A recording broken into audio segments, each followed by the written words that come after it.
Hello కానమూకు కథావచనం మోహనవచనం పరిజ్ఞాన హితబాండం నిత్య చదువరి శ్రోతలకు ఆహ్వానం నమస్కారం. చదవదగునెవరు రాసిన తదుపరి చదివిన వెంటనే మరువక పలువురికి వినిపింపబూనిన అది ఏ పరిజ్ఞాన హితబాండమౌపో మహిళ మోహనవచనమై విరాజిల్లు. పరిజ్ఞాన హితబాండం లక్ష్యం ప్రతివారీ సమాచార హక్కు. ఆ స్ఫూర్తితోనే ఇప్పుడు తెలుగు భాషాభిమానుల కొరకు తెలుగు అక్షరమాల కూర్పులో వివాహాహ్వానం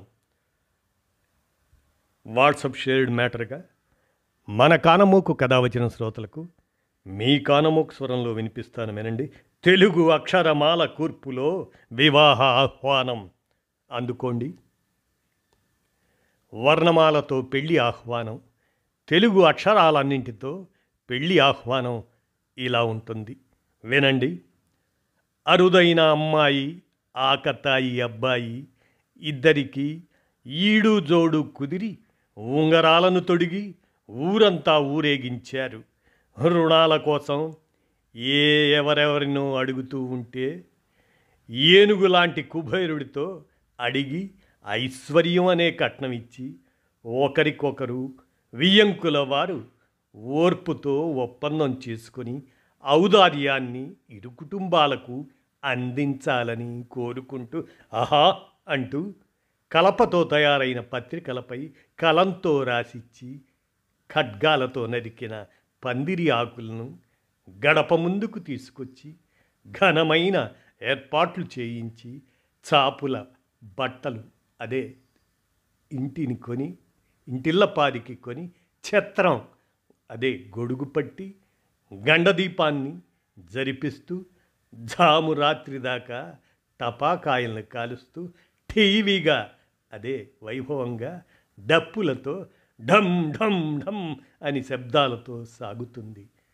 కంకణాలు చేతికి కట్టుకొని తట్టలో తమలపాకులు పట్టుకొని ధమన్ మ్యూజిక్ డైరెక్టర్ డప్పులతో దగ్గరి బంధువులను పిలిచి ధనవంతులను కూడా పిలిచి నా అనే నలుగురిని పిలిచి 10 మందిని పలకరిస్తూ ఫంక్షన్కి రావాలని చెప్తూ బలగాలతో బంగారు దుకాణాలకు వెళ్ళి భటువులన్నీ అదే ఆభరణాలను కొని మంగళ స్నానాలు చేయించి రాజసూయ యాగం లాంటి పెళ్ళికి రారండోయ్ రండి వేడుక చూద్దాం అని చెప్పి లక్షణమైన వధూవరులను మీరు శతమానం భవతి అని షరతులు లేకుండా ఆశీర్వదించడానికి సప్తపది అదే పెళ్లిలో జరిగే వేడుక.